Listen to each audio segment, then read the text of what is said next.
This is an overview of the steps for computing the ordinary least squares regression using a graphing calculator. Before we begin, let's recall that the correlation coefficient is a unitless measure of the form, direction, and strength of a linear relationship between two quantitative variables. The correlation coefficient ranges from -1 to +1. The closer to those extremes, the stronger the negative or positive relationship between the variables. An ordinary least squares regression is a model or a single line that summarizes and generalizes the relationship between two quantitative variables. The first step on the graphing calculator is to enter the data in the lists. We do that by going to the Stat key, clicking that on, and entering Edit, which will bring us to our lists. I've already entered the data in this case, which list 1 are the post-Chapter 1 assessments, the post-test of Chapter 1 at the Stats Portal site, and list 2 are the Chapter 1 test scores ranging from 48 to 0. So list 1 is our x variable or our explanatory variable, and list 2 contains the response variable. So what we're sort of interested in doing here is finding out, can we, knowing what the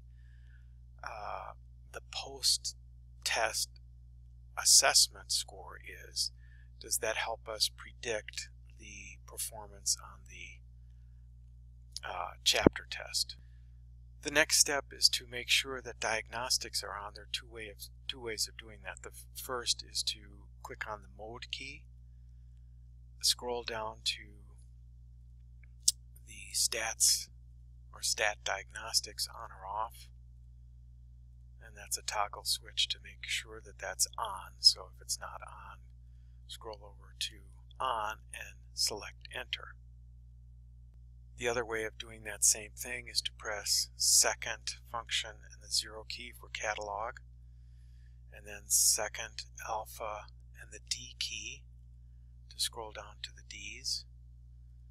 Then scroll further down until we get to diagnostics. Select diagnostics on, hit enter twice to make sure that those are on. With diagnostics on, the calculator will generate a correlation coefficient. Next is to do an exploratory data analysis. To do that, we press second function, stat plot, enter, and our first option is a scatter plot. Make sure first of all that that plot is on. You can do that by scrolling back and forth. Just make sure it's on. And then the first selection again is the scatter plot, and the calculator is anticipated, it defaults to the explanatory variable being in the list 1 and the response variable being in list 2. So we can select graph and see a scatter plot of our information. If it's not visible to you, it might be out of range, so you can snap that to the window by pressing zoom and the number 9, zoom stat, and you should be able to see it. It's also a good idea to check the distribution of each of the x and y variables, and we can do that again by going back to stat plot, pressing enter, scrolling down,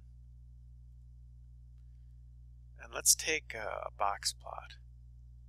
And again, we have to do this one at a time. So we're looking now at the distribution of post-test scores in the stat plot or in the Stats Portal site. Notice that it's in defaulting to list 1, which is correct.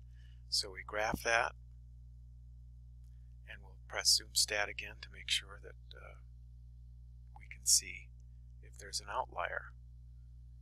And you can see there may be an outlier in this data set.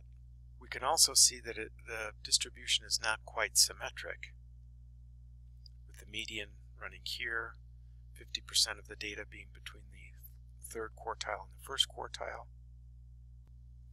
Another check for normalcy of the data is the normal quantile plot, which we read about in Chapter 1. So we can scroll all the way over to the sixth option, which is a normal quantile plot. Again, we're working with list 1, the post-test scores. We can press graph, zoom stat. And again, what we're looking for is a nice diagonal line of the data points, and that does not seem to be the case for the x variable. Next, we'll check the y variable, going back to stat plot. And to change the list, we press second function and just enter number 2 to tell the calculator to work with the data in list 2. And we press graph, and we see that likewise the data is not particularly normally distributed. But we'll go ahead anyway and run the regression. To run the regression, we press the Stat key, scroll over to Calc, and then I select menu option 8, linear regression, of the kind that we're more familiar with in stats class, but option 4 is also the same thing. So I'm going to press 8. The calculator is defaulted to the appropriate explanatory variable in list 1, the post-test scores, and the response variable, the chapter test scores, in list 2. We can scroll down to store regression equation and press the vars key, scroll over to yvars, and press enter twice. We want that function in that position, y sub 1, and it's pasting it to the screen there, and that will enable the calculator to draw the linear regression line. But first we calculate. Notice that we have a correlation of about 0.74 in the positive direction, so it indicates a fairly strong linear relationship between those two. We'll talk about the coefficient of determination, or R squared, in a future tutorial. And to see that linear regression line, we go back to stat plot, and we've got to change it back now to the scatter plot option. So we'll scroll down and select scatter plot. We'll have to change the explanatory variable back to list 1. So we'll select list 1 and then select graph, zoom stat,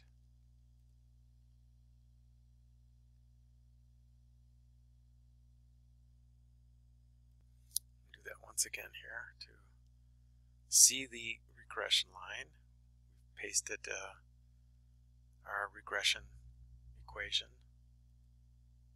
Go to stat plot. Make sure we're on the scatter plot option, which we are, and then press graph.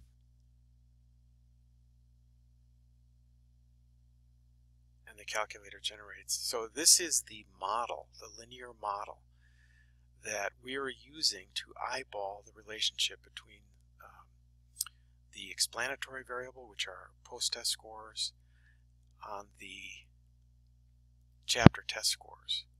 It looks like a positive linear relationship. We saw in class that there is a problem here with this outlier in the lower left of the screen. Let's rerun the regression without that outlier and see what happens to our model. Let's make sure that we're talking about an outlier, so we can go back to stat plot, press enter. This time we want to box plot that shows or will convey or portray the presence of outliers. We checked list 1. We're going to check list 2. And then we can graph that. Press zoom stat. It's graphing the equation of the line, but also we've got a box plot of our chapter scores, and we confirm that that is quite an outlier. So it conforms to that 1.5 times the IQR, the interquartile range. So we have an outlier. So what do we do? Well, let's see what the regression line would be without it. So to eliminate that, we'll go back to our lists, press enter, scroll down. I believe I entered the outlier values in the last position. Yeah, there's the outlier. So just press delete, scroll over to the other value for that ordered pair, press delete also. So we've eliminated the outlier. So we need to remember to clear that regression line for the data that included that outlier. So just press clear, clear that out, go back to stat, scroll over to calc, press menu item 8, linear regression. Scroll down, it's got the correct data lists in it. Press vars key, scroll over to yvars, press enter once, twice, scroll down to calculate.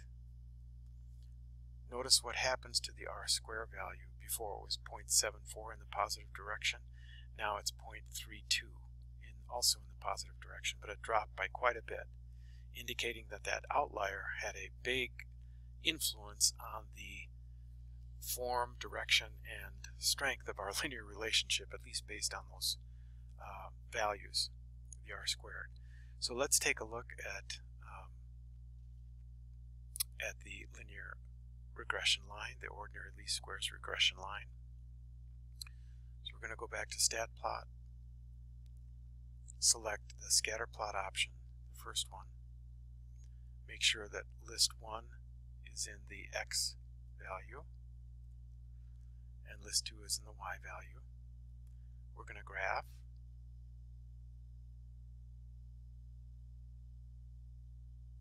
And if you don't see the data points, you might want to press zoom stat just to check that the framing is correct.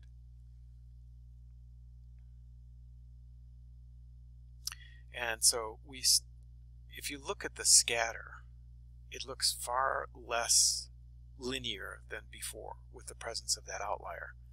So this is an object lesson in remembering to use these powerful statistical tools like regression, ordinary least squares regression, and the interpretation of correlation coefficients cautiously, because the presence of that one outlier had a big impact on our model.